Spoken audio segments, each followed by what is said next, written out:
Episode 66। कमीने, तुमने मेरे चेहरे पर हाथ उठाया, मैं तुम्हें मार डालूंगी।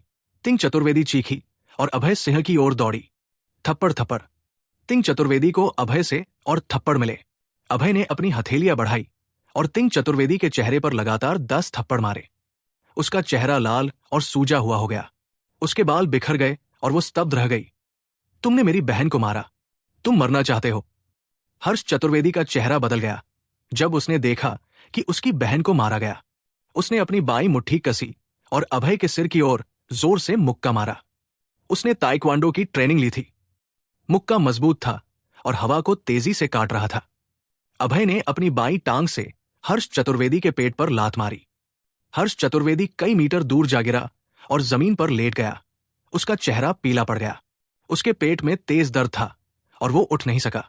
वीर वशिष्ठ और जुन सिंह लड़ाई में शामिल होने वाले थे, लेकिन जब उन्होंने हर्ष चतुर्वेदी की दयनीय हालत देखी तो उनके चेहरे बदल गए और वे हिले नहीं। प्रो, ये तो प्रो है। वीर वशिष्ठ और हर्ष चतुर्वेदी ने एक दूसरे को देखा। उनकी आंखों में हैरानी थी। अभय ने तिंग चतुर्वेदी और हर्ष चतुर्वेदी को मारा था। उसने बड़ी मुसीबत खड़ी कर दी थी और आसपास के लोग सब हैरान थे। ये शख्स कौन है? चैरिटी डिनर में लोगों को मारने की हिम्मत करता है। क्या ये मरना चाहता है? चैरिटी डिनर में लड़ाई मना है। पिछले डिनर में एक शख्स ने लड़ाई की थी। उसकी टांगे सिन्हा कॉर्पोरेशन ने तोड़ दी थी और उसे डिनर से बाहर फेंक दिया था। ये शख्स मर गया। इसकी टांगे सिन्हा कॉर्पोरेशन जरूर तोड़ेगा। आसपास के लोग जोश से चर्चा कर रहे थे। उनका मानना था कि अभय की टांगे सिन्हा कॉर्पोरेशन तोड़ेगा क्योंकि उसने चैरिटी डिनर के नियम तोड़े थे। सिन्हा कॉर्पोरेशन अरबों की बड़ी कंपनी थी।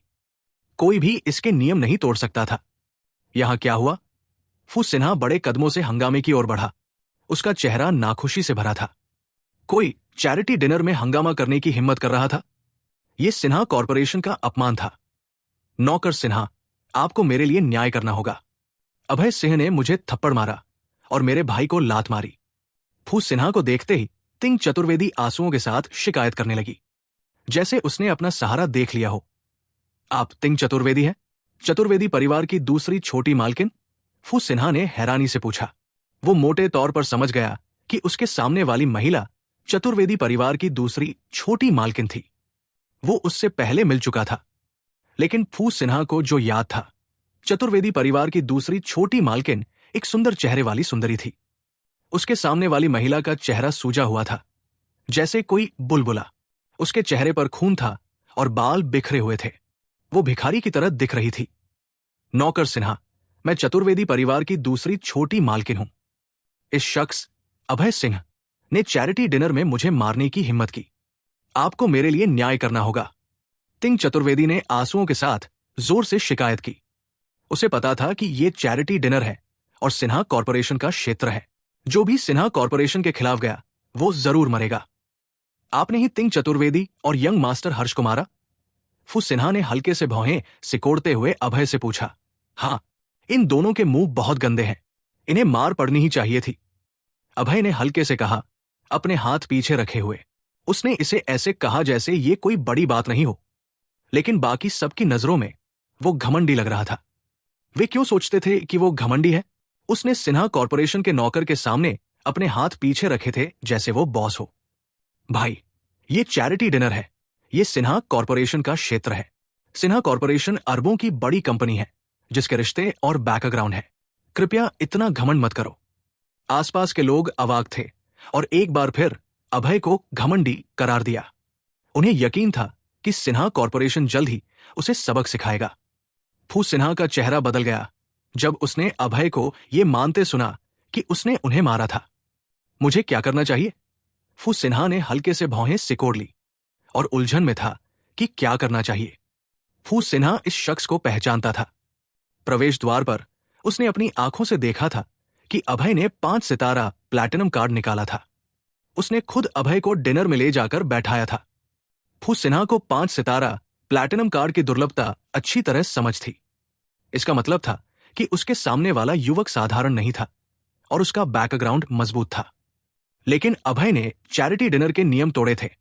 इससे वो मुश्किल में पड़ गया था। अगर उसने अभय से निपटा नहीं तो सिन्हा कॉर्पोरेशन की प्रतिष्ठा खराब हो जाती। उसने फैसला किया कि वो अभय को चेतावनी देगा। सिन्हा चाचा, आप जा सकते हैं, मैं इस मामले को सुलझाऊंगी। फूस सिन्हा अभी अभय को चेतावनी देने की तैयारी कर रहा था कि एक मोहक आवाज सुनाई दी। रूपा सिन्हा अपनी लाल हील्स में शान से उनकी ओर बढ़ी। वो मोहक लग रही थी और उनकी गोरी टांग का एक हिस्सा दिख रहा था। हाँ, छोटी मालकिन।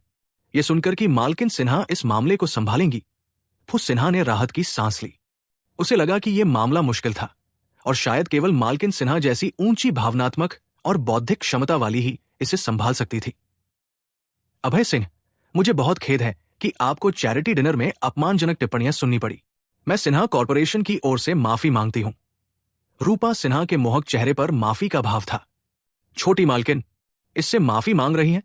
फूस सिन्हा का बूढ़ा चेहरा अविश्वास से भर गया। वो स्तब्ध रह गया। उसे पता था कि छोटी मालकिन सिन्हा बहुत घमंडी थी। वो अरबों की कंपनी की मालकिन थी और उनके रिश्ते नवद्वीप में थे। उनका परिवार बहुत प्रभावशाली था। उनके दादाजी देश के संस्थापक जनरल थे। लेकिन अब मालकिन उसके सामने वाले युवक से माफी मांग रही थी। फूस सिन्हा समझ नहीं पाया कि ये क्या हो रहा था। न केवल फूस सिन्हा हैरान था, आसपास के लोग भी अपने मुंह चौड़े करके स्तब्ध रह गए। उन्हें सिन्हा कॉर्पोरेशन की ताकत अच्छे से पता थी। यहां तक कि अगर मेयर को यहां धमकाया जाता तो भी रूपा सिन्हा माफी नहीं मांगती। ये युवक कौन था? रूपा सिन्हा उससे माफी क्यों मांग रही थी? श्रीमती सिन्हा, यह आपकी गलती नहीं है। चैरिटी डिनर में कुछ कीड़े मकोड़ों का आना सामान्य है। अभय ने तिंग चतुर्वेदी और हर्ष चतुर्वेदी की ओर देखा और हल्के से कहा। इस पल में तिंग चतुर्वेदी और हर्ष चतुर्वेदी के चेहरे पीले और गुस्से से भरे थे। उन्होंने मूल रूप से चाहा था कि सिन्हा कॉर्पोरेशन के लोग अभय को सबक सिखाएं, लेकिन ऐसा साफ तौर पर नहीं हो रहा था। सिन्हा कॉर्पोरेशन के लोग साफ तौर पर अभय को खुश करना चाहते थे। इससे वे बहुत नाराज थे।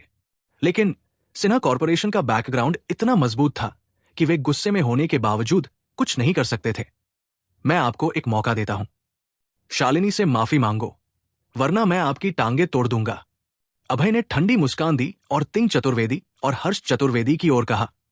मुझे माफी क्यों मांगनी चाहिए? तुमने शालिनी से 500,000 रुपए उधार लिए, लेकिन एक अशुद्ध जेड लटकन खरीदा। क्या तुम मूर्ख नहीं हो? मैं गलत कैसे हूं? तिंग चतुर्वेदी ने अपना चेहरा पकड़ा और गुस्से से कहा, लगता है तुम आखिरी दम तक नहीं मानोगी। ठीक है, मैं तुम्हें दिखाता हूं कि खजाना क्या होता है। अभय ने हल्के से मुस्कुराया और खजाने का इतिहास बताने का फैसला किया। अगर वे फिर भी माफी नहीं मांगते तो वो उनकी टांगे तोड़ देगा। मैं तुम्हें बताता हूं, यह लटकन ड्रैगन फीनिक्स जेड लटकन की जोड़ी में से फीनिक्स जेड है। इसे सिक्सी महारानी ने पहना था। अभय ने हल्के से मुस्कुराया और कहा, हाँ, तुम बढ़ चढ़कर बात कर रहे हो। इस अशुद्ध जेड लटकन का फीनिक्स जेड होने का कोई तरीका नहीं है। तिंग चतुर्वेदी ने भौहें सिकोड़कर अविश्वास भरे चेहरे से कहा। एपिसोड 67। अभय सिंह ने कहा कि यह जेड फीनिक्स जेड लटकन है। न केवल तिंग चतुर्वेदी को संदेह हुआ, बल्कि बाकी सभी के चेहरों पर भी अविश्वास छाया था। हालांकि उन्होंने फीनिक्स जेड को कभी नहीं देखा था, लेकिन इसके बारे में सुना था कि यह सिक्सी महारानी द्वारा पहना गया एक खजाना था। इसका रंग शुद्ध सफेद होता था, क्रिस्टल जैसा और बेदाग। लेकिन ये वाला हरे में ग्रे मिश्रित था, जिसमें सफेद रंग बिल्कुल नहीं था। श्रीमती सिन्हा, कृपया मुझे एक चीनी मिट्टी का कटोरा लाकर दें और फिर एक हाइड्रोजन पेरोक्साइड की बोतल ढूंढें। अभय ने मुड़कर रूपा सिन्हा से कहा। ठीक है। हालांकि रूपा सिन्हा को नहीं पता था कि अभय इसका क्या करेगा। उसने जल्दी से फूस सिन्हा को ऐसा करने को कहा। फूस सिन्हा बहुत कुशल था और एक पल में एक सफेद चीनी मिट्टी का कटोरा और हाइड्रोजन पेरोक्साइड की एक बोतल ले आया। साफ साफ देख लो कि ये फीनिक्स जेड है या नहीं। अभय ने हल्के से मुस्कुराया और मिश्रित जेड को कटोरे में डाला। फिर उसने पूरी हाइड्रोजन पेरोक्साइड की बोतल जेड पर डाल दी। हाइड्रोजन पेरोक्साइड का काम ब्लीच करना और अशुद्धियों को हटाना है। दूसरों की हैरान नजरों के बीच हरे और ग्रे की मिश्रित सतह छिलने लगी, जिससे अंदर का सफेद हिस्सा दिखाई देने लगा। 10 मिनट बाद हरे और ग्रे की सारी मिश्रित परत छिल गई और एक क्रिस्टल जेड लटकन सामने आया। जेड लटकन शुद्ध सफेद था, चमकदार और पारदर्शी, जिसका रंग सुरुचिपूर्ण था। इसका मुकुट सीधा था और पूंछ के पंख समान रूप से व्यवस्थित थे, जो एक शानदार डिजाइन और सुरुचिपूर्ण आकृति दिखा रहा था। Phoenix Z. मैंने कभी नहीं सोचा था कि अपने जीवन काल में पौराणिक फीनिक्स जेड देख पाऊंगा। अचानक एक बूढ़े व्यक्ति ने चिल्लाकर उत्साह से रोते हुए कहा। इस बुजुर्ग की बात सुनकर आसपास के लोगों के चेहरे बदल गए, क्योंकि उन्हें पता था कि अगर ये बुजुर्ग कह रहा है कि ये फीनिक्स जेड है तो ये जरूर होगा। किसी को भी इस बुजुर्ग के शब्दों पर सवाल उठाने की हिम्मत नहीं थी। युवक, क्या आप मुझे ये फीनिक्स जेड देखने देंगे? सफेद बालों वाला बुजुर्ग अभय सिन्हा के पास आया और उत्साह से कहा, अभय सिंह, ये शख्स युनचांग शर्मा है, पूर्वांचल प्राचीन वस्तु का अध्यक्ष। इनका बहुत सम्मान है। शालिनी ने हल्के से मुस्कुराकर अभय सिन्हा को परिचय दिया। प्राचीन वस्तु का अध्यक्ष? अभय सिन्हा थोड़ा हैरान हुआ। स्वाभाविक रूप से उसने इसके बारे में सुना था। प्राचीन वस्तु, जैसा कि नाम से पता चलता है, प्राचीन वस्तु संग्रहकर्ताओं का संगठन था। प्राचीन वस्तुओं की रेंज अलग अलग थी, जिसमें जेड, चीनी मिट्टी, कांस्य, कविताएं और चित्र शामिल थे। कृपया देखें, बुजुर्ग महोदय। अभय ने हल्के से मुस्कुराया और फीनिक्स जेड बुजुर्ग को थमा दिया। वो इस बुजुर्ग का बहुत सम्मान करता था। इस बुजुर्ग को देखकर उसे अपने मृत दादाजी की याद आ गई। ये दोनों दयालु बुजुर्ग थे। 100 साल से ज्यादा हो गए। मैं आखिरकार पौराणिक फीनिक्स जेड देख पाया। युनचांग शर्मा नामक बुजुर्ग ने अपने खुरदरे हाथ बढ़ाए और जेड को सहलाया। उसका चेहरा आंसुओं से भरा था। इस बूढ़े व्यक्ति का इस जेड के साथ कोई कहानी लगती है। युनचांग शर्मा को फीनिक्स जेड को छूते हुए रोते देख अभय पूछे बिना नहीं रह सका, युवक, आपको शायद नहीं पता कि 2 जेड हैं, ड्रैगन जेड और फीनिक्स जेड। जब 8 शक्तियों की संयुक्त सेना ने हुआशिया पर हमला किया तो उन्होंने ड्रैगन जेड लूट लिया और फीनिक्स जेड गायब हो गया। पता चला कि फीनिक्स जेड गायब नहीं हुआ था। फीनिक्स जेड को छूते हुए युनचांग शर्मा ने उत्साह से कहा, उसे पता था कि जिसने फीनिक्स जेड की देखभाल की होगी उसने इसके ऊपर एक नकली परत चढ़ाई होगी ताकि इसे विदेश न ले जाया जा सके। नकली करना मतलब असली जेड पर विशेष रासायनिक पदार्थों की एक परत चढ़ाना, जिससे उसकी मूल बनावट छिप जाए। उदाहरण के लिए, यह फीनिक्स जेड रासायनिक पदार्थों से मिश्रित जेड बन गया था। अभय सिंह की वजह से, जिसने इस फीनिक्स जेड की असलियत देखी और हाइड्रोजन पेरोक्साइड से इसे ब्लीच किया, फीनिक्स जेड फिर से जीवित हो गया। यंग मास्टर हर्ष, तिंग चतुर्वेदी, ये असली फीनिक्स जेड है। शालिनी से माफी मांगो। अभय ने मुड़कर भाई बहन को देखा और ठंडे लहजे में कहा। अभय की ठंडी आंखें देखकर दोनों कांप गए। उन्हें समझ आ गया कि अगर वे माफी नहीं मांगते तो उनके सामने वाला शख्स सच में उनकी टांगें तोड़ देगा। इसके अलावा, चूंकि ये जेड सच में फीनिक्स जेड था, वे स्वाभाविक रूप से गलत थे। माफ कीजिए। हर्ष चतुर्वेदी और तिंग चतुर्वेदी ने सिर झुकाकर शालिनी से माफी मांगी। उनके चेहरे पीले पड़ गए। हालांकि शालिनी ने उनकी ओर देखने की जहमत नहीं उठाई, बल्कि अभय को देखा। उसकी खूबसूरत आंखें हैरानी से भरी थी। उसका पति वाकई काबिल था। 100 साल से गायब फीनिक्स जेड को पहचानना अविश्वसनीय था। उसे लगा कि उसका पति एक भाग्यशाली खजाने की तरह था जो हमेशा उसे आश्चर्य देता था। युवक, क्या आप ये फीनिक्स जेड बेचना चाहते हैं? मैं इसे खरीदना चाहता हूं। युनचांग शर्मा ने फीनिक्स जेड को पकड़े हुए छोड़ने को तैयार नहीं था और अभय को उम्मीद भरी नजरों से देखा। वो प्राचीन वस्तु का अध्यक्ष था और खजाने इकट्ठा करना पसंद करता था, खास तौर पर 100 साल से ज्यादा पुराना खजाना जो सिक्सी महारानी ने पहना था। इसके लिए और उसकी संस्कृति के लिए इसका असाधारण महत्व था। रुकिए। अभय के बोलने की तैयारी देख रूपा सिन्हा की आवाज आई। श्रीमती सिन्हा, मैं आपके लिए क्या कर सकता हूं? अभय ने हल्के से मुस्कुराकर पूछा। मैं भी ये जेड खरीदना चाहती हूं। क्या आप इसे मुझे बेच सकते हैं? रूपा सिन्हा के मोहक चेहरे पर उत्साह की छाया थी और उसने उम्मीद से पूछा। इस जेड के टुकड़े ने 2 लोगों को प्रतिस्पर्धा में डाल दिया, प्राचीन वस्तु का अध्यक्ष और सिन्हा कॉरपोरेशन की सीईओ। श्रीमती सिन्हा, मैं जानना चाहता हूं कि आप ये जेड क्यों खरीदना चाहती हैं? स्वाभाविक रूप से युनचांग शर्मा रूपा सिन्हा को जानता था। उसने हल्के से भौहें सिकोड़कर थोड़ी नाखुशी के साथ कहा। उसने साफ कर दिया था कि वो इसे खरीदना चाहता था, लेकिन रूपा सिन्हा इसमें शामिल हो रही थी, जिससे उसकी बेइज्जती हुई। अध्यक्ष शर्मा, मैं इसे अपने लिए नहीं खरीद रही, बल्कि अपने परिवार के एक बुजुर्ग के लिए।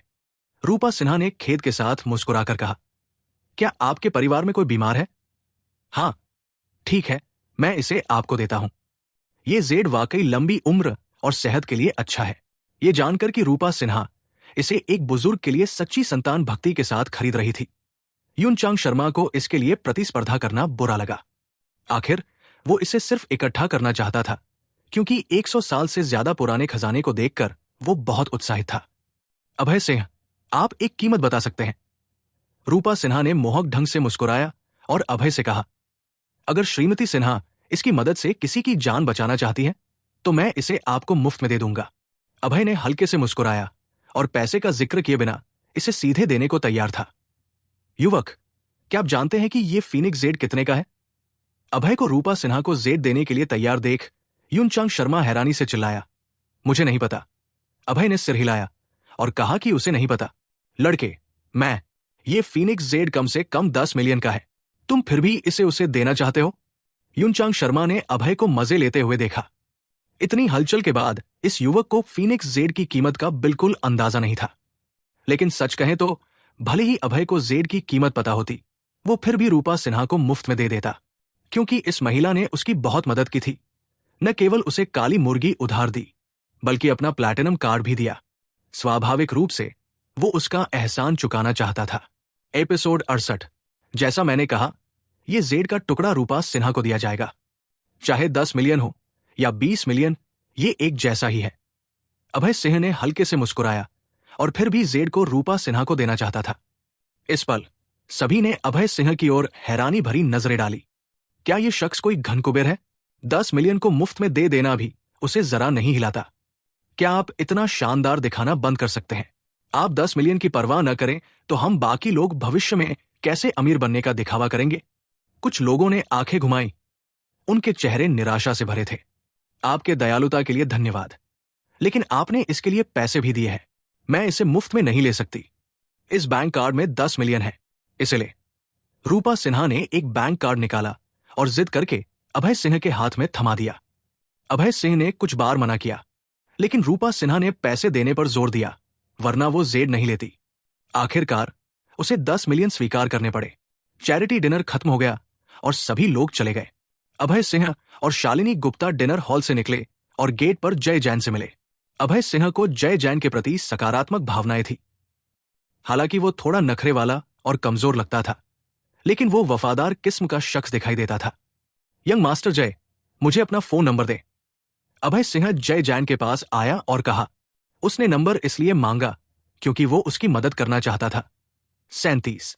ये मेरा नंबर है। भाई, आप बहुत मजबूत हैं। आपने यंग मास्टर हर्ष को लात मारी।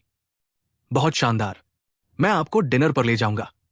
हल्की मुस्कान के साथ जय जैन ने अंगूठा दिखाया। उसकी आंखें प्रशंसा से भरी थी। आखिर हर्ष चतुर्वेदी पूर्वांचल शहर के 4 यंग मास्टर्स में से एक था और बहुत शक्तिशाली था। उसके सामने वाला शख्स हर्ष चतुर्वेदी को लात मार चुका था। यह सच होने से भी ज्यादा शानदार था। यंग मास्टर जय 5। ये मेरा नंबर है, इसे रखें। बाद में मुझे फोन करें ताकि मैं आपकी नन्ही समस्या का हल कर सकूं। अभय सिंह ने उसके कंधे पर थपकी दी और धीरे से सिर्फ उनके सुनने लायक आवाज में कहा, क्या आप मेरे नन्हे भाई को ठीक कर सकते हैं? जय जैन का मुंह चौड़ा हो गया। उसका चेहरा हैरानी से भरा था। आखिर उसकी छोटी साइज और नपुंसकता की समस्या गर्भ में चोट की वजह से थी और इसे ठीक करना मुश्किल था। जय जैन ने कई मशहूर विशेषज्ञों और डॉक्टरों से मुलाकात की थी, लेकिन सारी कोशिशें बेकार गई थी। अब अभय सिंह ने कहा कि वो इसे ठीक कर सकता है। जय जैन के दिल में स्वाभाविक रूप से बहुत हैरानी थी। बेशक, मैं एक कुशल डॉक्टर हूं। मैं इसे बाद में ठीक कर दूंगा। अब आप घर जाकर सोए। अभय सिंह ने हल्के से मुस्कुराकर कहा, ठीक है, मैं आपका इंतजार करूंगा। जय जैन ने उत्साह से भरे चेहरे के साथ कहा। अभय सिंह की विशेषज्ञता पर जय जैन को काफी भरोसा था, क्योंकि सामने वाले ने हर्ष चतुर्वेदी, वीर वशिष्ठ और जुन सिंह की बीमारियों को देख लिया था, जिससे साबित हुआ कि उसकी चिकित्सा कौशल शानदार थी। अभय सिंह ने हाथ हिलाया और जय जैन की उत्साहित नजरों से दूर BMW की ओर बढ़ा। वो BMW में बैठा, चाबी घुमाई, पैडल दबाया और स्टीयरिंग घुमाया। व्रूम, कार उड़ चली। अभय सिंह और शालिनी गुप्ता को शाही महल की ओर ले गई। 1 घंटे बाद अभय सिंह और शालिनी गुप्ता 13 नंबर विला में वापस आ गए। विला के अंदर लिविंग रूम में बैठी शालिनी गुप्ता का सुंदर छोटा चेहरा सख्त था। उसकी नाक हल्के से सिकुड़ी हुई थी और वो कुछ नाखुश लग रही थी। प्यारी, क्या हुआ? आप नाखुश क्यों हैं?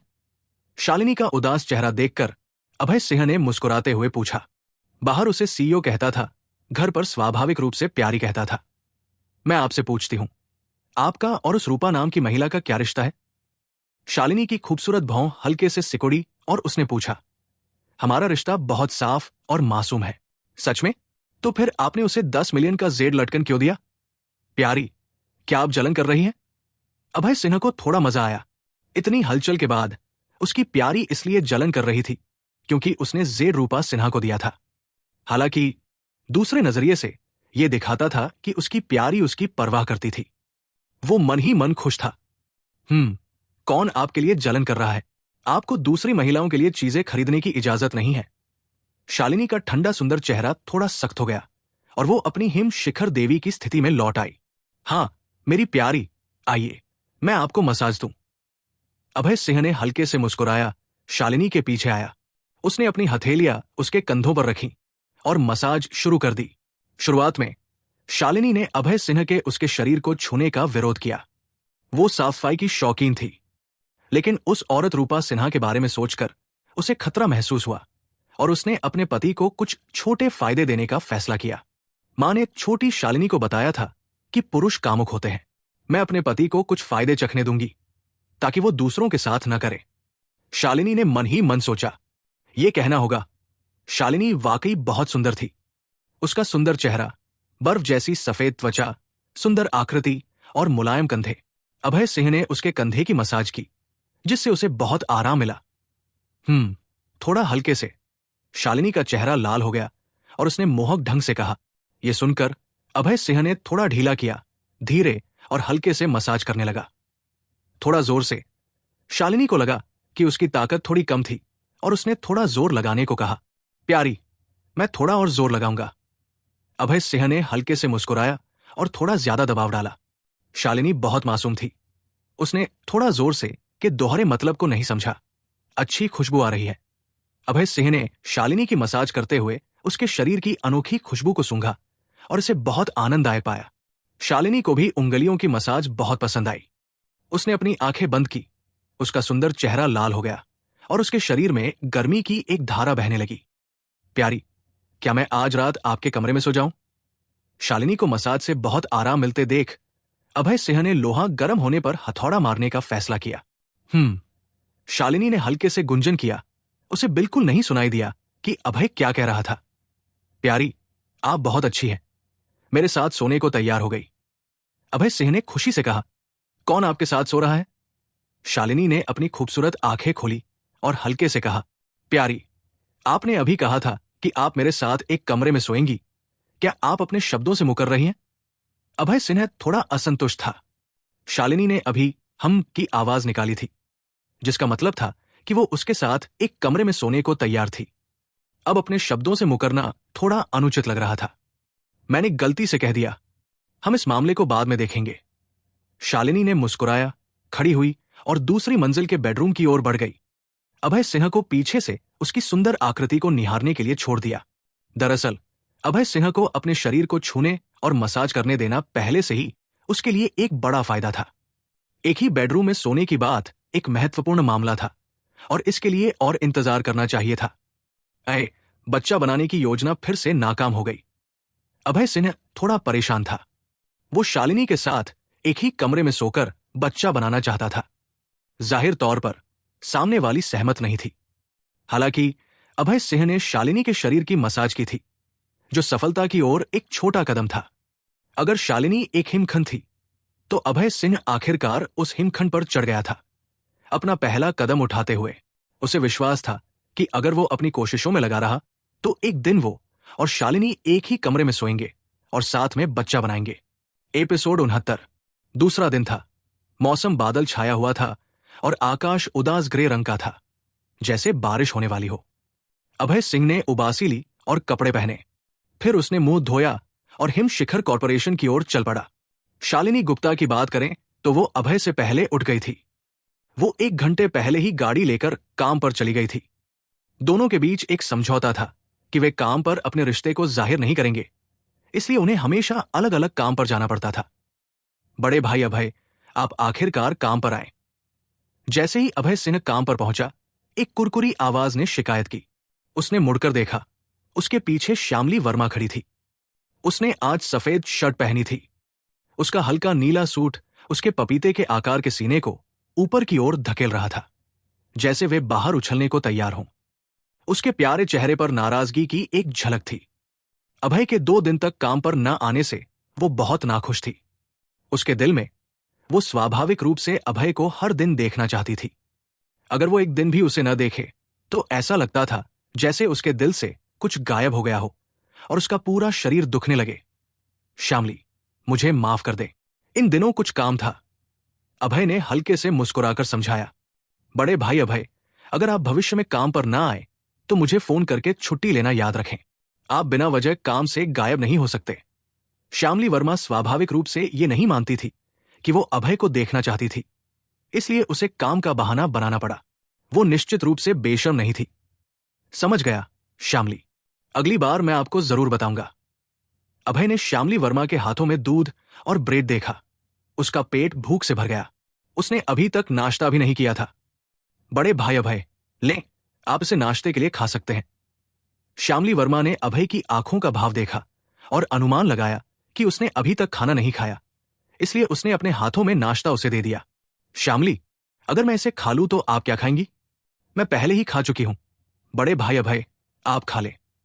धन्यवाद छोटी बहन श्यामली। अभय ने शुक्रिया कहा, फिर दूध और ब्रेड लिया और खाने लगा। लेकिन उसने इस बात पर ज्यादा ध्यान नहीं दिया कि दूध के डिब्बे में पहले से स्ट्रॉ डाला हुआ था। उसने स्ट्रॉ को मुंह में लिया और चूसना शुरू कर दिया।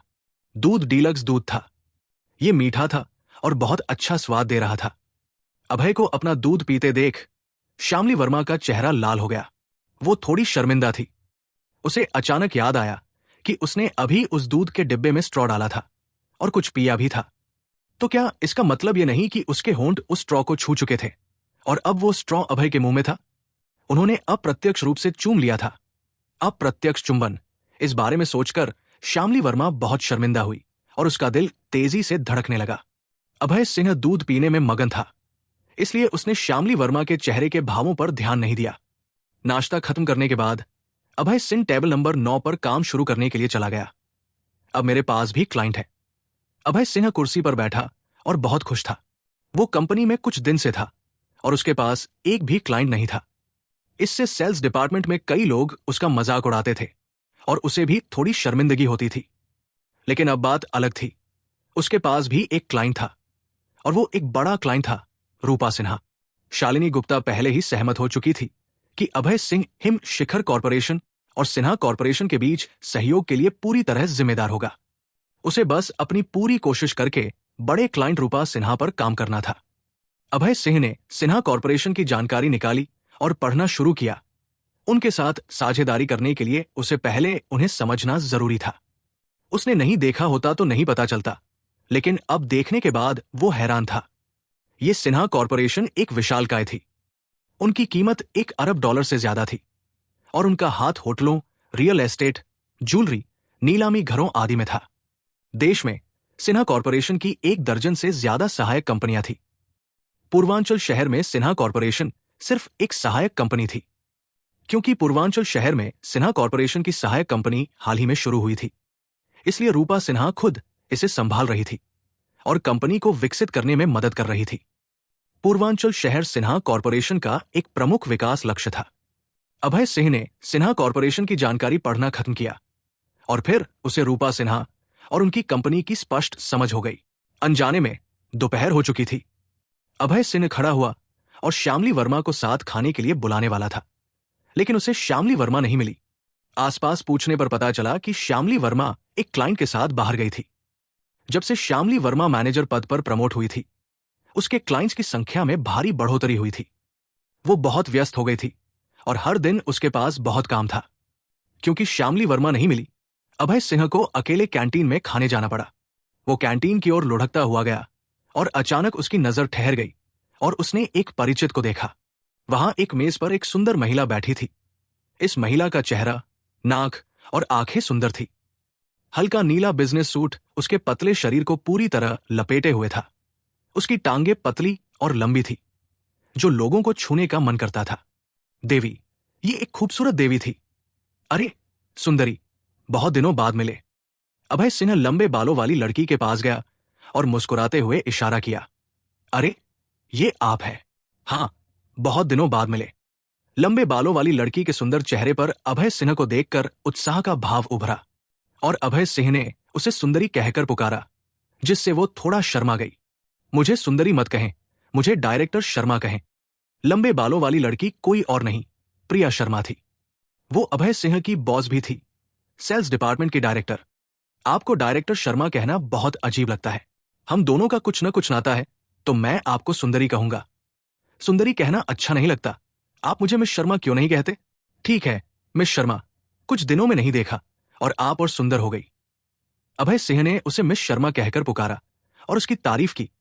वो इस खूबसूरत देवी के लिए बहुत आभारी था, जिसने उसे कंपनी में आने में मदद की थी। बातें बनाने में माहिर प्रिया शर्मा ने अभय सिंह को देखा। उसका चेहरा शर्मिंदगी दिखा रहा था। एक पुरुष द्वारा सुंदर कहलाना बेशक उसे खुश करता था।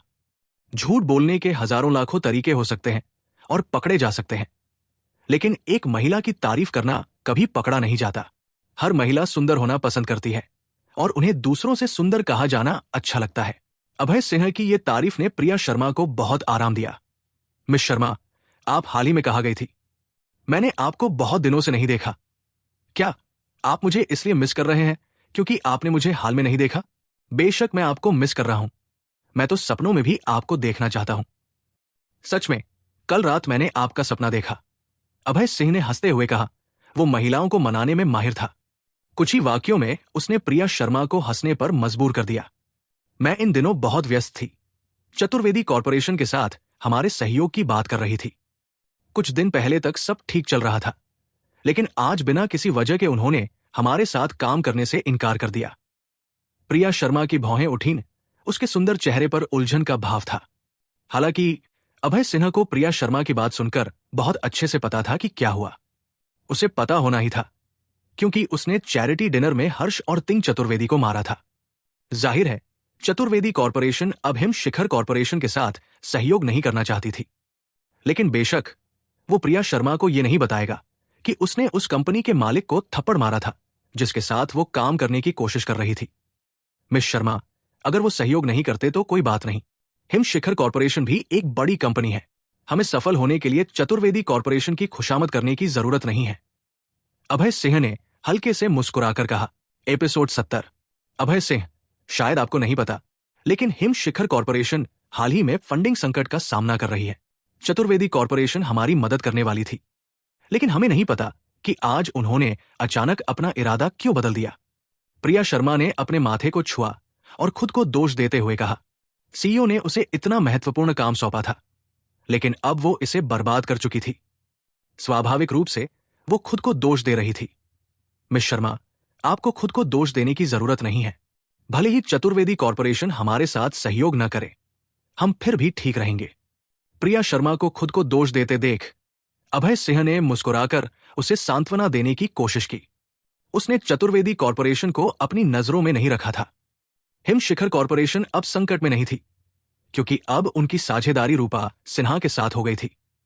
लेकिन प्रिया शर्मा को अभय सिंह के विचारों का पता नहीं था। उसे रूपा सिन्हा के साथ साझेदारी के बारे में भी नहीं पता था। अभय सिंह की बात सुनकर उसे लगा कि वो सिर्फ उसे सांत्वना देने की कोशिश कर रहा है। जब दोनों बात कर रहे थे, एक पुरुष तेजी से दौड़ता हुआ आया। उसके हाथ में गुलाब थे। वो पुरुष 27 या 28 साल से ज्यादा का नहीं था। उसकी ऊंचाई 180 सेंटीमीटर थी।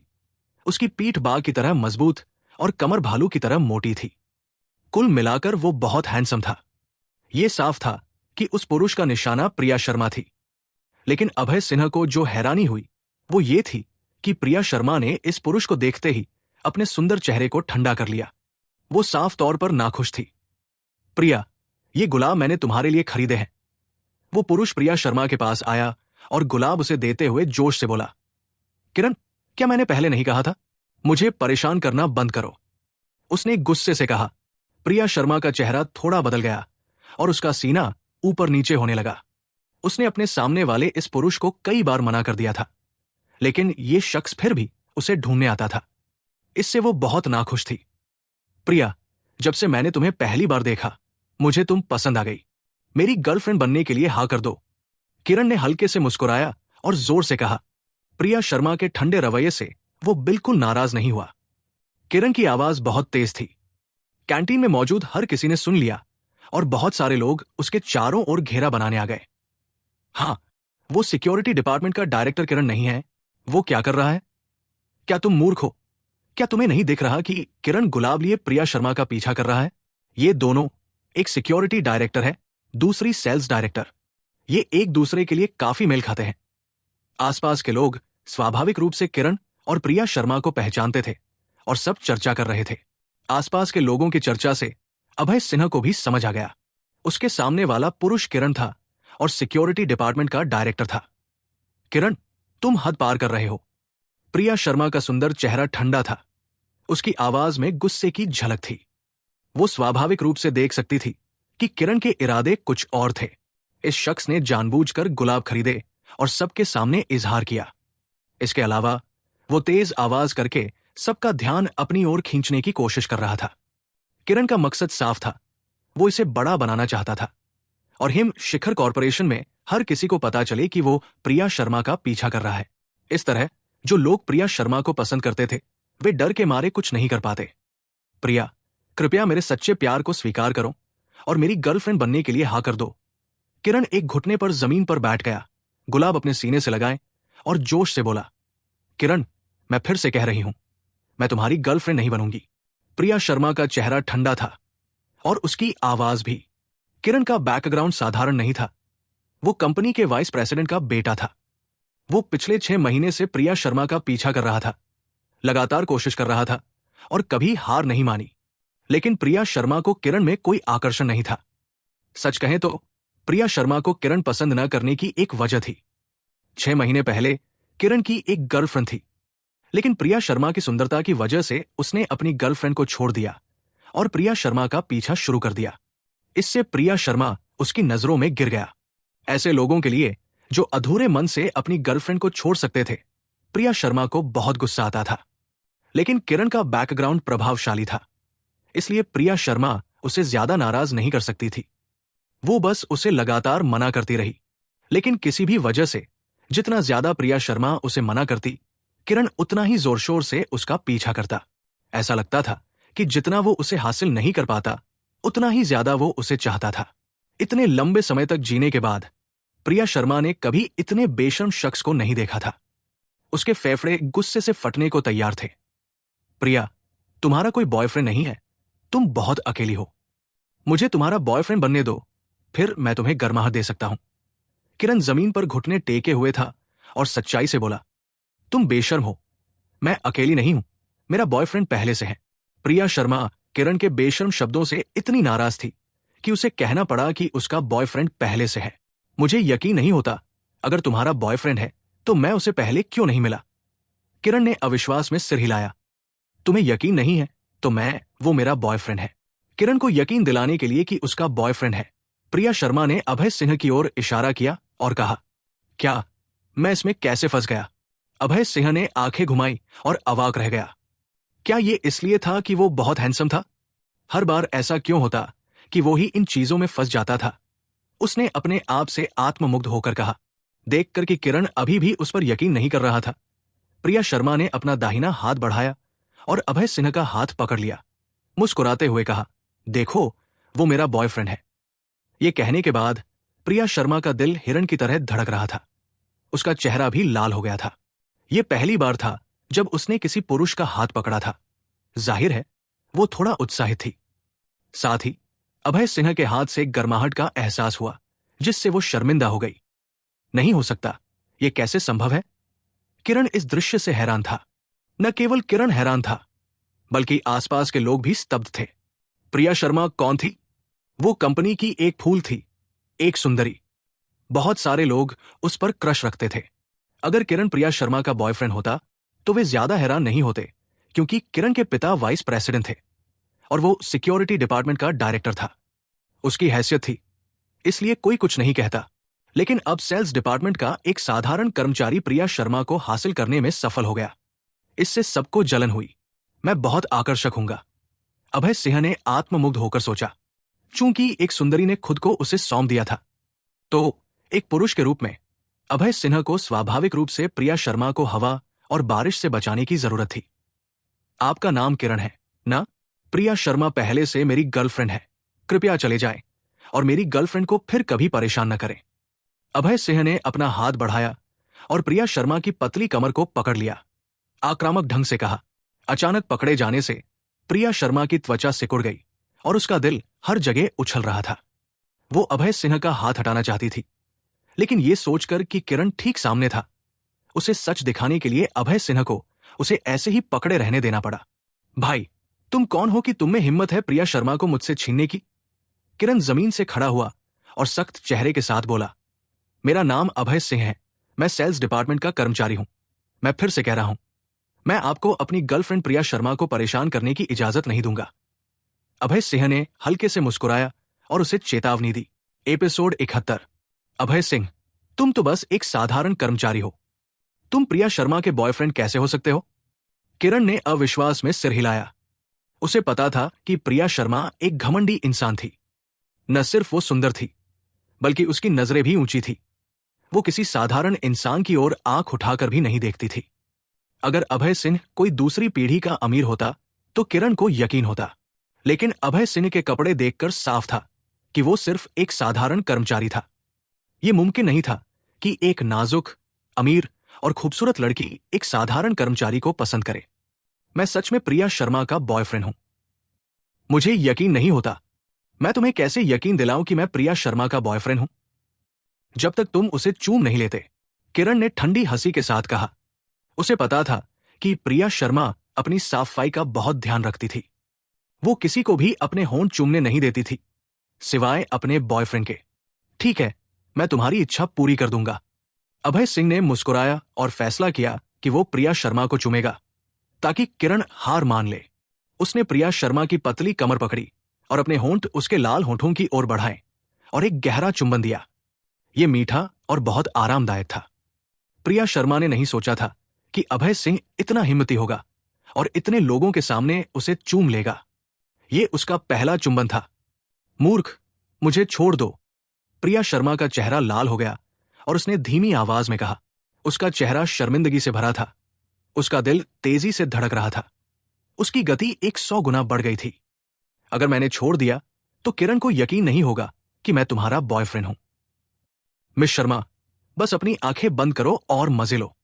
अभय सिंह ने हल्के से मुस्कुराया, उसके कान में सांस छोड़ी और कहा। उसके होंठ प्रिया शर्मा के लाल होंठों को चूमते रहे, जैसे वो एक आड़ू खा रहा हो। नरमी में मिठास का एहसास था। शैतान, तुम मुझे क्यों तंग कर रहे हो? शुरुआत में प्रिया शर्मा उसे धक्का देना चाहती थी, लेकिन अभय सिंह ने उसे कसकर पकड़ रखा था। इसलिए वो धीरे धीरे चुंबन में डूब गई और खो गई। मैंने क्या देखा? डायरेक्टर शर्मा ने अभय सिंह को चूमा। हे भगवान, क्या ये दुनिया का अंत है? क्या मैं सपना देख रहा हूं? भाई, तुम सपना नहीं देख रहे, ये सच है। आसपास के लोग भूतों की तरह चिल्ला रहे थे। वे सब दुखी थे। प्रिया शर्मा हिम शिखर कॉरपोरेशन की एक सुंदरी थी। वो बहुत सारे लोगों का क्रश थी और अब वो अभय सिंह को चूम रही थी। हर कोई जलन से भरा था। चुंबन बहुत सहज और स्वाभाविक रूप से हुआ और दोनों इसमें डूब गए। मिस शर्मा, तुम्हारा मुंह बहुत मीठा है। अभय सिंह ने अपने होंठ छोड़े और हंसते हुए कहा। मूर्ख, तुम ये बातें जोर से कहते हो। अभय सिंह के मजाक को सुनकर प्रिया शर्मा का शरीर कांप गया। उसका चेहरा शर्मिंदगी से लाल हो गया, जैसे कोई शर्मीला गुलाब। वो अनिर्वचनीय रूप से सुंदर थी। दोनों को चूमते देख किरण का चेहरा बदल गया और उसकी आंखों में ठंडी चमक आई। उसने प्रिया शर्मा का 6 महीने तक पीछा किया था। चुंबन तो दूर, उसने उसका हाथ भी नहीं पकड़ा था। लेकिन उसके सामने वाला शख्स प्रिया शर्मा को चूम रहा था। वो मरने लायक था। प्रिया शर्मा, तुम मूर्ख औरत। मैंने तुम्हारा 6 महीने तक पीछा किया और तुमने मुझे एक बार भी छूने नहीं दिया। मैंने सोचा था तुम मासूम हो। मुझे नहीं पता था कि तुम इतनी बेशर्म हो। तुमने सबके सामने एक पुरुष को चूमा। किरण का चेहरा विकृत हो गया और उसने जोर से कहा। उसकी आवाज गुस्से और गालियों से भरी थी। किरण की बेइज्जती सुनकर प्रिया शर्मा गुस्से से कांप रही थी। उसका सुंदर चेहरा दुख से भरा था। उसे मूल रूप से लगा था कि किरण एक सज्जन है। उसे नहीं पता था कि वो इतना बेशर्म होगा और सबके सामने उसका अपमान करेगा। किरण, तुम बेशर्म हो। तुम ही वो हो जो हर वक्त गलत सोच रखता है। प्रिया शर्मा का सुंदर चेहरा ठंडा था और उसने गुस्से से कहा। मूर्ख औरत, तुमने इस हारे हुए को चूमा। एक दिन मैं तुम्हें जरूर सबक सिखाऊंगा। किरण का चेहरा विकृत था और उसने गुस्से से कहा। उसके सारे शब्द बेहद असभ्य थे। अपना मुंह साफ रखो। किरण को न सिर्फ प्रिया शर्मा की बेइज्जती करते सुनकर बल्कि अपनी भी। अभय सिन्हा को गुस्सा आ गया। उसकी आंखों में ठंडी चमक उभरी। मैं सिक्योरिटी डिपार्टमेंट का डायरेक्टर हूं। मेरा पिता वाइस प्रेसिडेंट है। तुम एक गरीब हारा हुआ मेरे खिलाफ जाने की हिम्मत करता है। क्या तुम यहां काम नहीं करना चाहते? किरण का चेहरा सख्त था। उसकी आवाज धमकियों से भरी थी। मिस शर्मा, मुझे माफ करें। यह सब मेरी गलती है। किरण की बेइज्जती का सामना करते हुए अभय सिंह ने अचानक प्रिया शर्मा से माफी मांगना शुरू कर दिया। प्रिया शर्मा के चेहरे पर बहुत उलझन थी। उसने पूछा, आप मुझसे माफी क्यों मांग रहे हैं? मिस शर्मा, उस दिन मुझे किरण को दीवार पर छोड़ देना चाहिए था, लेकिन मैंने गलती से उसे पानी की गुफा में छोड़ दिया और उसे बड़ा होने के बाद तुम्हारा अपमान करने दिया। इसके लिए मुझे बहुत खेद है। अभय सिंह ने भौहें सिकोड़ ली। उसका चेहरा पछतावे से भरा था। पुछ। अभय सिंह की बात सुनकर प्रिया शर्मा हंस पड़ी। ये अभय सिंह बहुत शैतान था। किरण को इतने अनोखे तरीके से गाली दे रहा था। उसे गाली देने की भी जरूरत नहीं पड़ी। आसपास के लोग भी हंस रहे थे। अभय सिन्हा बहुत तीखा था। यह कहकर कि वो किरण का पिता है, यह गाली देने का सबसे ऊंचा स्तर था। उसे दीवार पर छोड़ देना, ऐसा गाली देने वाला अद्भुत इंसान कौन हो सकता है? बहुत सारे लोग अभय सिन्हा को प्रशंसा की नजरों से देख रहे थे। अभय सिंह, तुम मरना चाहते हो। किरण ने भी स्वाभाविक रूप से समझ लिया कि वो क्या कह रहा था। वो अचानक बहुत गुस्से में आ गया क्योंकि उसकी तुलना एक शुक्राणु से की जा रही थी। किरण, कृपया अपनी मां से मेरी ओर से कह देना कि मुझे पछतावा है।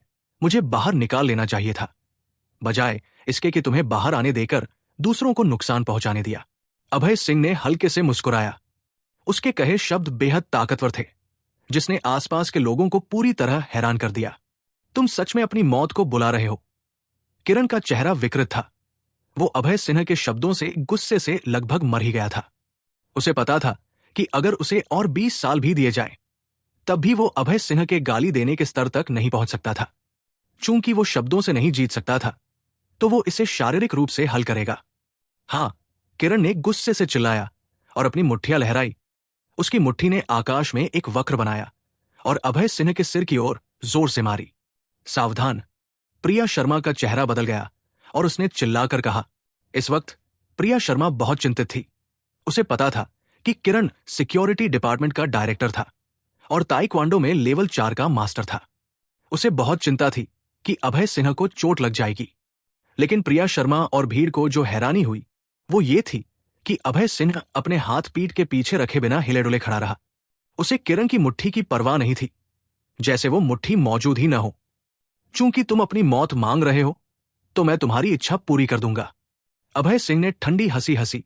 उसने अचानक अपनी दाहिनी टांग को बिजली की तरह तेजी से बाहर निकाला और ये किरण के पेट के हिस्से से टकराई। किरण का शरीर एक गोली की तरह था। वो तुरंत उड़ गया और जमीन पर जोर से गिरा। उसे अपने पूरे शरीर में दर्द महसूस हुआ और वो एक भी अंग नहीं हिला सका। एक लात और किरण हार गया। प्रिया शर्मा ने अपने लाल होठों को ढका। उसका सुंदर चेहरा हैरानी से भरा था। किरण सिक्योरिटी का डायरेक्टर था और वो एक लात से हार गया। अभय सिंह इतना मजबूत था, आसपास के बाकी लोगों का मुंह चौड़ा हो गया और वो अभय सिन्हा को हैरानी से देख रहे थे। वे उस ताकतवर लात से भी हैरान थे। एपिसोड 72। अभय सिंह, चलो। किरण की दयनीय हालत देखकर प्रिया शर्मा का चेहरा बदल गया। अभय सिन्हा का हाथ पकड़कर उसने जल्दी से कैंटीन से बाहर निकल लिया। उसे पता था कि किरण का पिता कंपनी का वाइस प्रेसिडेंट है और अपने बेटे की बहुत हिफाजत करता है। अभय सिंह सिर्फ सेल्स डिपार्टमेंट का एक साधारण कर्मचारी था। वाइस प्रेसिडेंट को नाराज करना उसके लिए मुसीबत बन सकता था। तुम दोनों, मैं तुम्हें माफ नहीं करूंगा। दोनों को जाते देख किरण मुश्किल से खड़ा हुआ। अपने मुंह के कोने से खून पोंछते हुए उसने क्रूरता से कहा, मिस शर्मा, आप मुझे खींचकर भाग क्यों रही हैं? अभय सिंह ने भौहें सिकोड़कर हैरानी से पूछा। तुमने मुझे मिस शर्मा कहा, तो मैं तुम्हें अभय कहूंगी। अभय, क्या तुम्हें पता है किरण कौन है? प्रिया शर्मा की खूबसूरत भौहें सिकुड़ गई और उसने चिंता से कहा, हाँ, वो सिक्योरिटी डिपार्टमेंट का डायरेक्टर है। मुझे सिक्योरिटी डिपार्टमेंट के डायरेक्टर की चिंता नहीं है। आखिर मैं सेल्स डिपार्टमेंट की डायरेक्टर हूं। मैं तुम्हारी मदद कर सकती हूं। लेकिन उसका पिता कंपनी का वाइस प्रेसिडेंट है। Vice president? कोई बड़ी बात नहीं। अभय सिंह ने मुंह बनाया और बेपरवाह दिखा। तुम्हारा पिता वाइस प्रेसिडेंट है तो तुम घमंड करते हो। मेरी पत्नी प्रेसिडेंट है। अगर वो सच में मुसीबत मांगना चाहता है तो कौन डरेगा? अभय, इस बार मिस शर्मा की गलती है। मैंने तुम्हें मुसीबत में डाल दिया। प्रिया का सुंदर चेहरा पछतावे से भरा था। अगर उसे पहले पता होता तो वो अभय सिन्हा को ढाल के रूप में इस्तेमाल न करती। अगर अभय सिन्हा को कंपनी से निकाल दिया गया तो वो जिंदगी भर पछताती। मिस शर्मा, आप मेरी गर्लफ्रेंड हैं। मैं उस कमीने किरण को आपको अपमानित कैसे करने दूं? अभय सिंह ने हल्के से मुस्कुराया, बेपरवाह। ये शब्द सुनकर प्रिया शर्मा का चेहरा लाल हो गया और उसके दिल में बहुत शर्मिंदगी हुई। उसने किरण को भगाने के लिए कहा था कि वो अभय सिंह की गर्लफ्रेंड है। उसे नहीं पता था कि ये शख्स सच में खुद को साइन कर लेगा। हालांकि अभय सिंह के ये कहने पर कि वो उसकी गर्लफ्रेंड है, प्रिया शर्मा नाराज नहीं हुई, बल्कि थोड़ा शर्माई, जैसे उसके दिल के अंदर सच में उसकी गर्लफ्रेंड बनने की इच्छा हो। क्या मुझे अभय पर क्रश है? प्रिया शर्मा का सुंदर चेहरा लाल हो गया। उसे नहीं पता था कि उसे अभय सिन्हा पर क्रश है या वो उसे पसंद करती है। संक्षेप में, ये एक मीठा और शर्मीला एहसास था। अभय, मिस शर्मा की बात सुनो। आज काम पर मत जाओ, एक दिन की छुट्टी ले लो। कहीं किरण मुसीबत न खड़ी कर दे।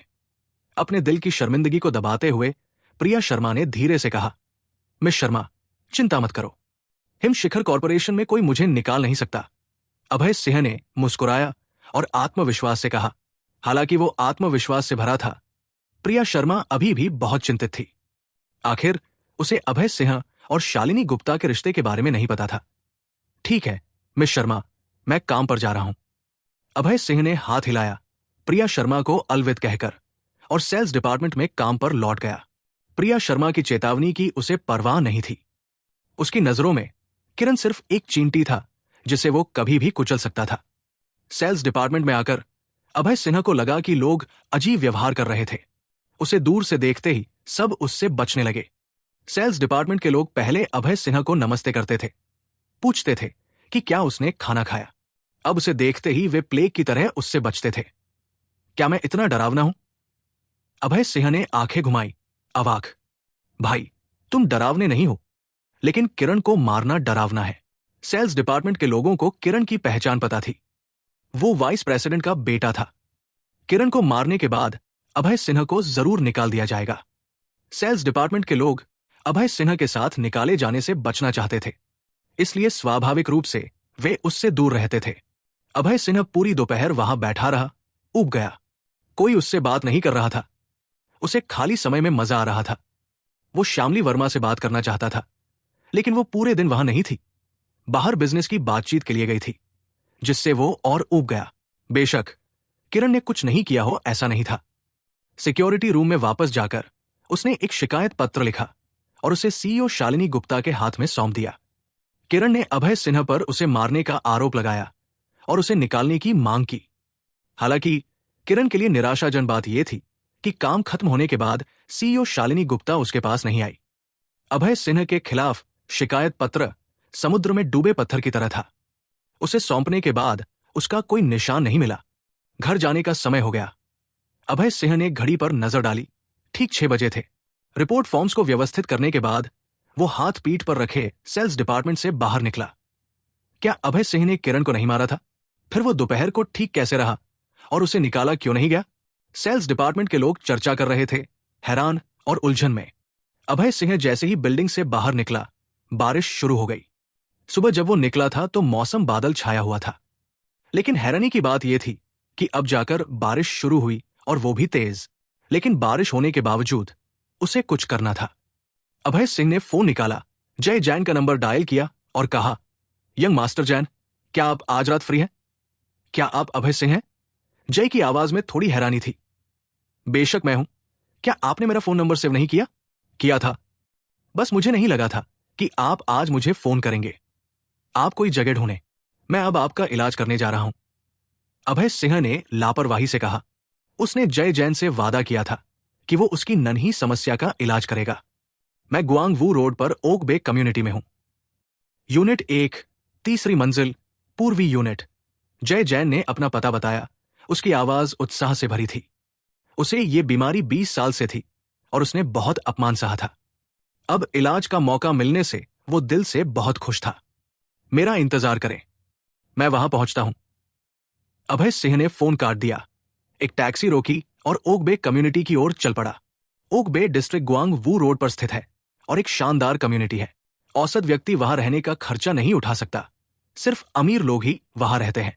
20 मिनट बाद अभय सिन्हा ओक बे कम्युनिटी पहुंच गया। उसने बारिश में दरबान के साथ रजिस्ट्रेशन किया और यूनिट 1 की तीसरी मंजिल के पूर्वी यूनिट पर पहुंच गया। इस बीच जय जैन दरवाजे पर इंतजार कर रहा था। अभय सिन्हा को भीगा हुआ देखकर उसके चेहरे पर हैरानी की झलक दिखी। अभय सिन्हा, आप छाता नहीं लाए? जय जैन ने पूछा। नहीं, लेकिन आपकी समस्या का इलाज करना ज्यादा जरूरी है, थोड़ा भीग जाना कोई बड़ी बात नहीं। अभय सिंह ने हल्के से मुस्कुराया, बेपरवाह। अभय सिंह की बात सुनकर जय जैन की आंखों में कृतज्ञता की चमक आई। जब से जय जैन को नन्ही समस्या का पता चला था, न उसके पिता को वो पसंद था, न उसकी मां को। आसपास के लोग उसका मजाक उड़ाते थे और यहां तक कि उसके रिश्तेदार और दोस्त भी उसकी तुच्छ नजरों से देखते थे। पिछले 20 सालों में किसी ने जय जैन के साथ अच्छा व्यवहार नहीं किया था। हालांकि वो एक अमीर परिवार में रहता था, उसे कोई गर्माहट महसूस नहीं हुई। उसका दिल बर्फ की तरह ठंडा था। लेकिन अब अभय सिंह बारिश में उसके इलाज के लिए आया था। उसके दिल में भावुकता छा गई और उसकी नाक में सुई चुभने जैसा एहसास हुआ, जैसे अगले ही पल आंसू आ जाएंगे। यंग मास्टर जैन, आप रो रहे हैं। जय जैन को रोते हुए देख अभय सिन्हा के चेहरे पर हैरानी छा गई और उसने कहा, अभय सिन्हा, मैं जय जैन कसम खाता हूं कि अगर आप मेरी बीमारी ठीक कर सकते हैं तो मैं आपका छोटा भाई बनूंगा। अपनी चुभती नाक को छूते हुए जय जैन ने दृढ़ता से कहा। एपिसोड 73।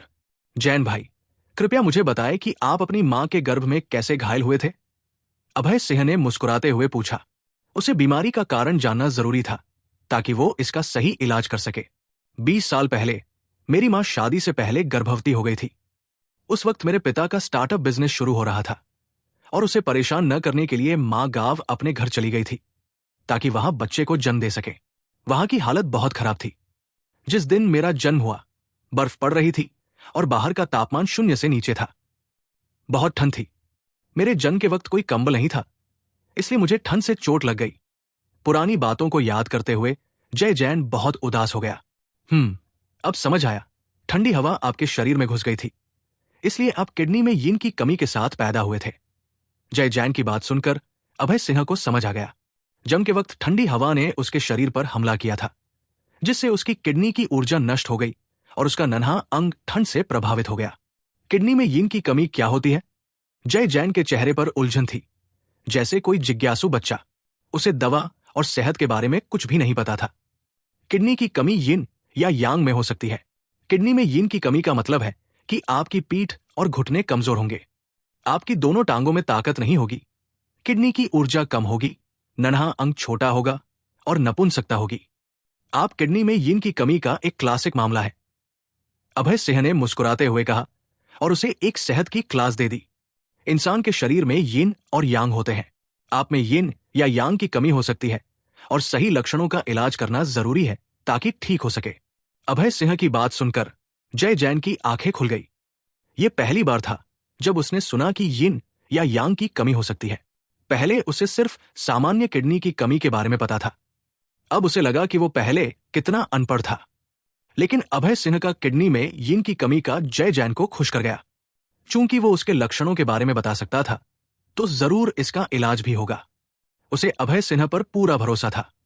जैन, अपनी शर्ट उतारो, मुझे तुम्हें सुई लगानी है।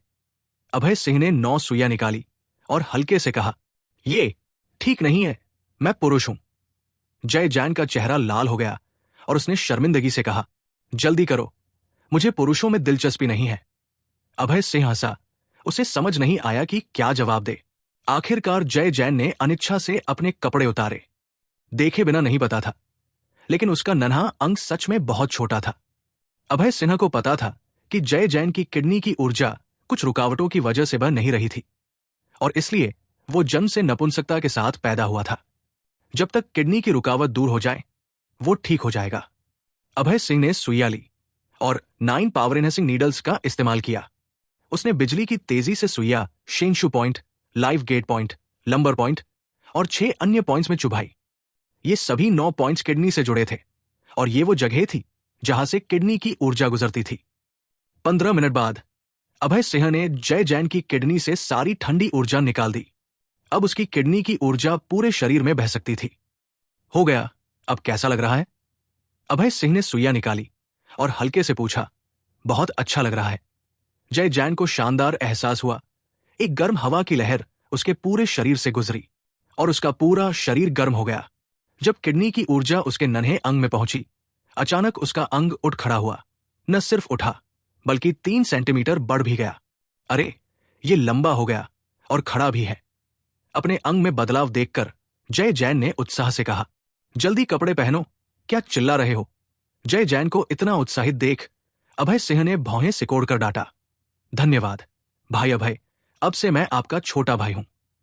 जय जैन ने कपड़े पहने और गंभीरता से कहा। अभय सिंह ने उसका इलाज किया और उसे फिर से मर्द बनाया। जाहिर है वो अभय सिंह का छोटा भाई बनने को तैयार था। छोटा भाई बनना तो दूर, अगर जरूरत पड़ती तो वो अभय सिंह को पिता भी कह लेता। नपुंसकता बहुत दर्दनाक थी और कोई भी हिजड़ा नहीं बनना चाहता। ये एक पुरुष के लिए सबसे बुरी सजा होती। जैन, तुम 4 बड़े परिवारों के यंग मास्टर मेरे छोटे भाई बने। क्या ये थोड़ा नाइंसाफी नहीं है? नहीं, बिल्कुल नहीं। भाई अभय, आपने मुझे एक पुरुष की गरिमा वापस दी। आपने मुझे दूसरी जिंदगी दी। अगर मेरे माता पिता भी आपको भाई कहें तो वो भी ठीक होगा। जय जैन ने सच्चाई से कहा। अभय सिंह की चिकित्सा क्षमताओं पर उसे बहुत भरोसा था।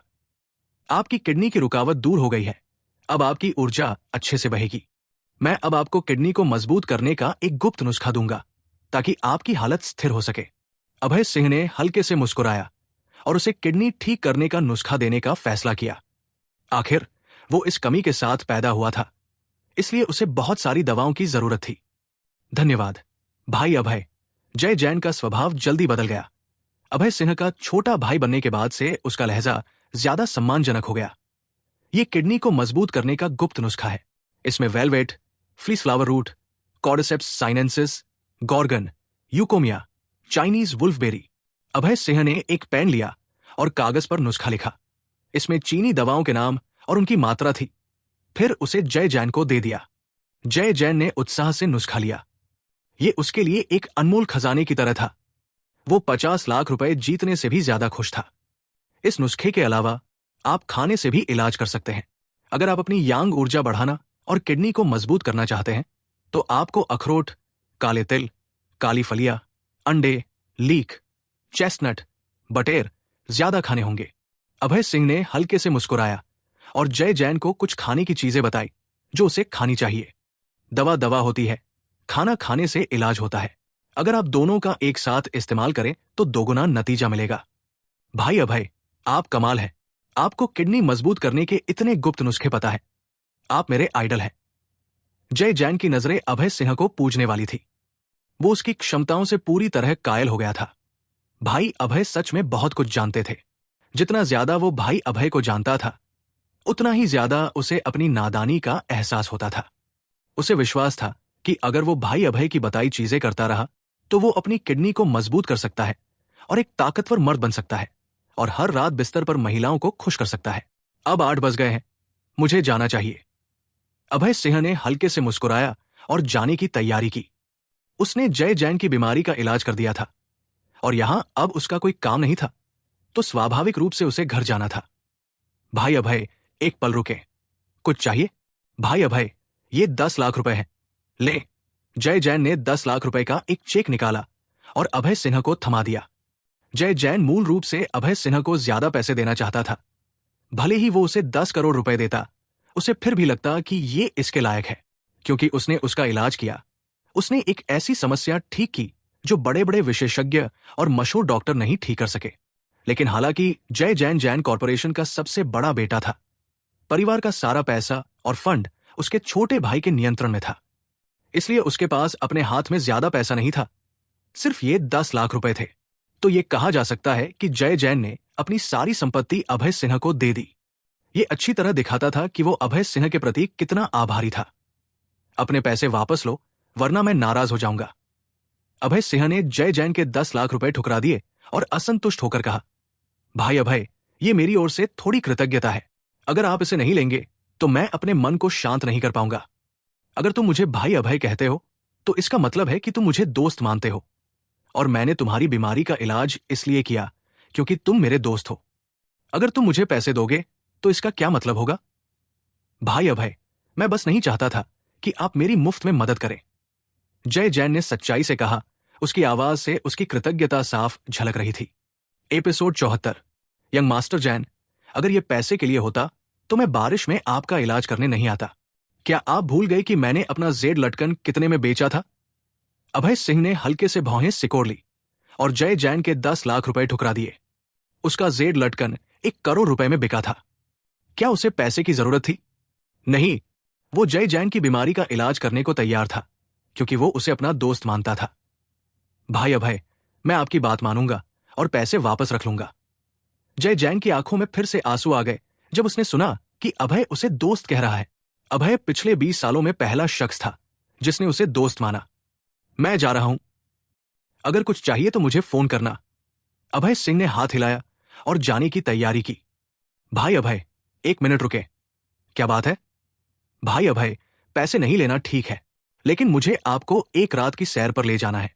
आपको आज रात मेरे साथ आना होगा ताकि मैं अपनी कृतज्ञता दिखा सकूं। जय जैन ने सच्चाई से कहा। ठीक है, हम कहाँ जा रहे हैं? अभय ने सहमति दी और सिर हिलाया। उसे मानना पड़ा, वरना जय जैन का मन शांत नहीं होता। भाई अभय, चले जेड फिंगर एम्परर पैलेस। वो मेरे परिवार का बिजनेस है। जय जैन ने मुस्कुराते हुए एक जगह का नाम लिया। ठीक है। अभय ने सिर हिलाया और जय जैन के साथ बाहर निकला। व्रूम। जय जैन ने अपनी बेन स्पोर्ट्स कार चलाई और अभय को जेड फिंगर एम्परर पैलेस की ओर ले गया। Z finger emperor palace workers road पर स्थित था। यह एक आरामदायक मनोरंजन परिसर था जिसमें स्पा, सोना, मसाज, तेल मसाज और खास सेवाएं थी। 20 मिनट बाद जय जैन और अभय जेड फिंगर एम्परर पहुंच गए। अभय ने ऊपर देखा और एक बड़ी इमारत दिखी जिसमें 13 मंजिलें थी। यह शानदार तरीके से सजाई गई थी। सोने की सजावट थी और प्रवेश द्वार पर 4 खूबसूरत परिचारिकाएं खड़ी थी। परिचारिकाओं ने चीनी चोंगसाम पहना था जिसमें ऊंचा कट था, जो उनकी पतली और गोरी टांगों को दिखा रहा था। यह राहगीरों की नजरों को आकर्षित कर रहा था। स्वागत है, यंग मास्टर। 4 खूबसूरत परिचारिकाओं ने जय जैन को देखते ही जल्दी से झुककर अभिवादन किया। हाँ भाई अभय, चले। जय जैन ने हाथ उठाया और अभय को आगे ले गया। ये शख्स कौन है? यंग मास्टर इसके लिए रास्ता बना रहे हैं? परिचारिकाएं हैरान रह गई। उन्होंने अभय का चेहरा अपने दिल में गुपचुप याद कर लिया ताकि भविष्य में वो उसकी अच्छी सेवा कर सके। सजावट अच्छी है। अभय ने जेड फिंगर एम्परर में घुसते हुए तारीफ की। जेड फिंगर एम्परर के गलियारे सोने की टाइल से ढके थे। दीवारें सोने की थी और झूमर भी सोने का था। ऐसा लग रहा था जैसे कोई महल में चल रहा हो। भाई अभय, चले नहाने और सोना लेने। जय जैन ने हल्के से मुस्कुराया और परिचित अंदाज में कहा। ठीक है। अभय ने सहमति में सिर हिलाया।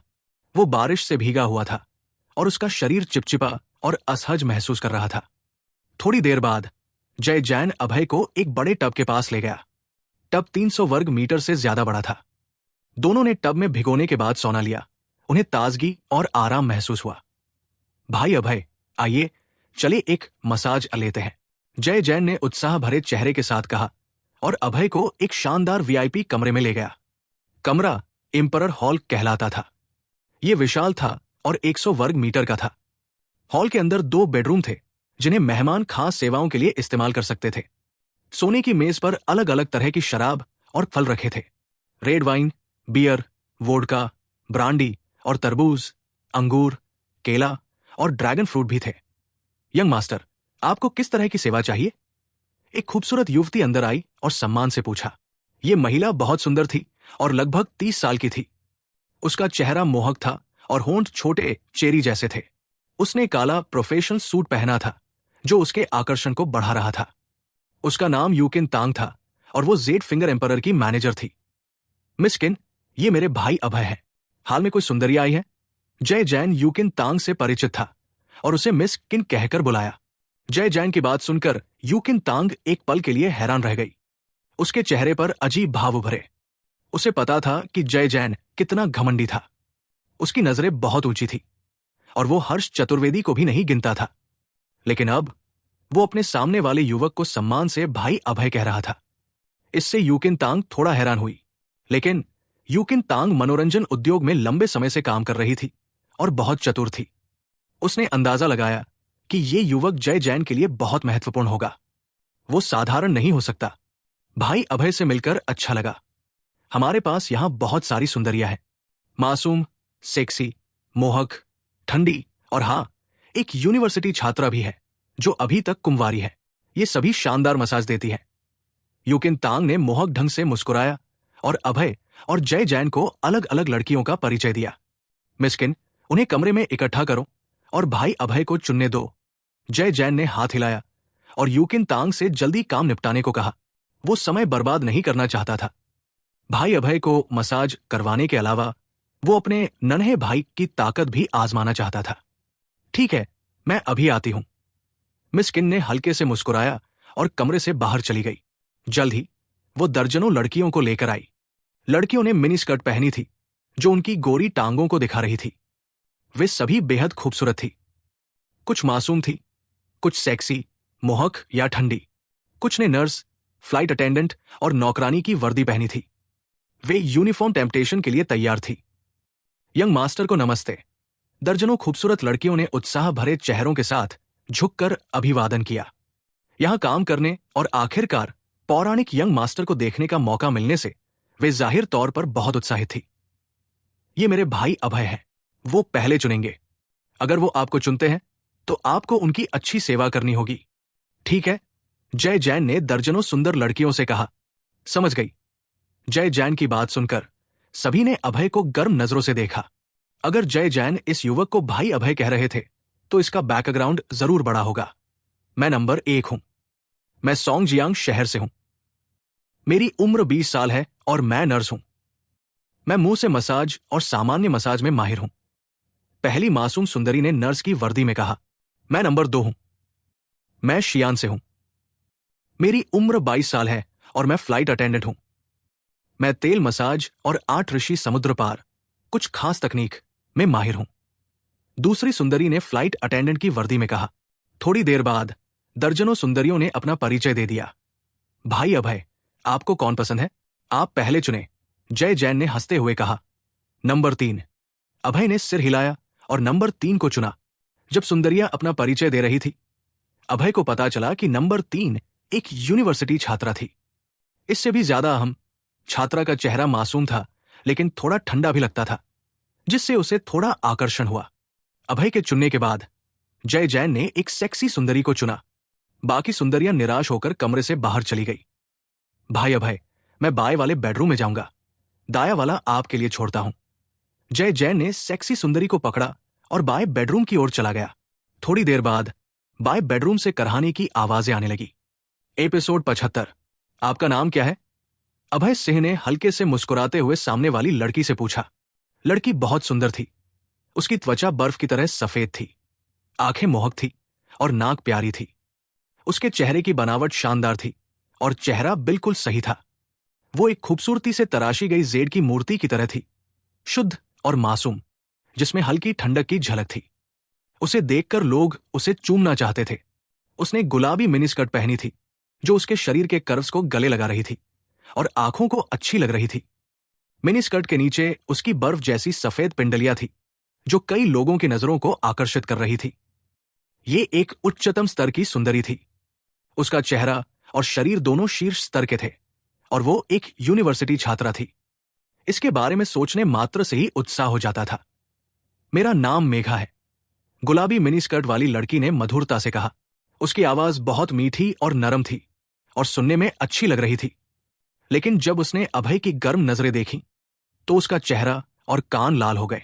उसकी मोहक आंखों में घबराहट की एक झलक दिखाई दी। मेघा, क्या अच्छा नाम है। आप अभी भी यूनिवर्सिटी छात्रा होंगी? अभय ने हल्के से मुस्कुराया और हंसते हुए पूछा। हाँ, हूं। मेघा का मासूम चेहरा अभय का सुंदर चेहरा देखकर और घबराया हुआ हो गया। उसकी पहले की ठंडक और रुखाई सब नकली थी। ये उसकी पहली बार थी ऐसी जगह पर आने की, इसलिए वो सिर्फ ठंडा दिखने का नाटक कर सकती थी। ये एक अनजान माहौल के प्रति उसका प्रतिरोध था। असल में उसके दिल में बहुत घबराहट थी। मेघा, तुम एक बेहतरीन यूनिवर्सिटी छात्रा हो और क्लास रिप्रेजेंटेटिव। तुम इतना नीचे कैसे गिर सकती हो और ऐसी जगह पर आ सकती हो? मेघा ने अपने दिल में खुद को डांटा। लेकिन जब उसने अपनी मां के बारे में सोचा, जो अस्पताल में थी और जिसे बहुत जरूरी पैसे चाहिए थे, तो उसने हिम्मत जुटाई। उसे यहां किसी ने भेजा था। कहा गया था कि यहां के पुरुष बहुत उदार होते हैं और सैकड़ों जारों की टिप देते हैं। पैसे कमाने के लिए उसके पास यहां आने के अलावा कोई चारा नहीं था। मेघा, हमारा मिलना एक नसीब है। मेरा नाम अभय सिंह है। चलो एक दूसरे को जाने। अभय ने अपना हाथ बढ़ाया और मेघा का नरम हाथ थाम लिया। लेकिन उसने तुरंत हाथ नहीं छोड़ा। उसने सुंदर लड़की का हाथ पकड़े रखा और अपनी उंगली से उसकी हथेली को सहलाया। इससे मेघा और घबरा गई।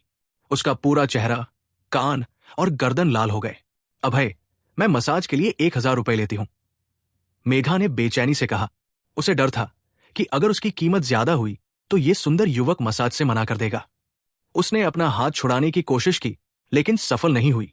उसका मासूम चेहरा और घबराया हुआ हो गया। ये सुंदर लड़का कुछ ठीक नहीं लगता। ये मेरा फायदा उठा रहा है। उसकी नजरें शर्मीली हो गई। लेकिन उसे इस बात की खुशी थी कि पहली बार में उसे इतना सुंदर लड़का मिला। किसी बूढ़े आदमी को मसाज देने से बेहतर था कि एक सुंदर लड़के को मसाज दे। उसने मन ही मन सोचा, मेघा, क्या आपको तेल मसाज या हाथ से मसाज करना आता है? अभय, मुझे वो नहीं आता। फिर बूढ़ा गाड़ी धकेलना या चींटी पेड़ पर चढ़ना? भाई अभय, मुझे वो भी नहीं आता। मेघा की आंखों में आंसू आ गए।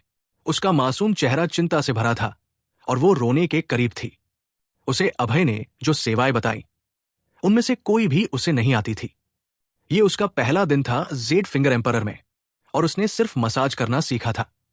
पैसे की सख्त जरूरत की वजह से जब उसे पता चला कि यंग मास्टर जैन एक वीआईपी लाए हैं, तो उसने मिस किन से खुद को शामिल करने की पेशकश की थी। मेघा की किस्मत अच्छी थी कि उसे यंग मास्टर जैन के वीआईपी ने चुना, लेकिन उसकी बदकिस्मती ये थी कि उसे अभय ने जो सेवाएं बताई, उनमें से कोई भी उसे नहीं आती थी। क्या आप अभी तक कुंवारी हैं और ये आपका यहां पहला दिन है? अभय ने आंखें घुमाई और थोड़ा अवाक रह गया। वो यहां एक सुंदरी ढूंढने आया था ताकि आराम कर सके। सबसे अच्छा होता अगर वो बिस्तर पर 300 बार लुढ़क सकते, लेकिन उसके सामने वाली सुंदर लड़की को कुछ भी नहीं आता था। इससे वो थोड़ा अवाक रह गया। हर पुरुष एशियाई मसाज के बारे में जानता है। जो पुरुष कहता है कि उसे नहीं पता, वो झूठ बोल रहा है। अभय को समझ आ गया था कि ये सुंदरी यहां पैसे कमाने आई थी। ये उसका पहला दिन होगा और उसे मसाज के अलावा कुछ भी नहीं आता था।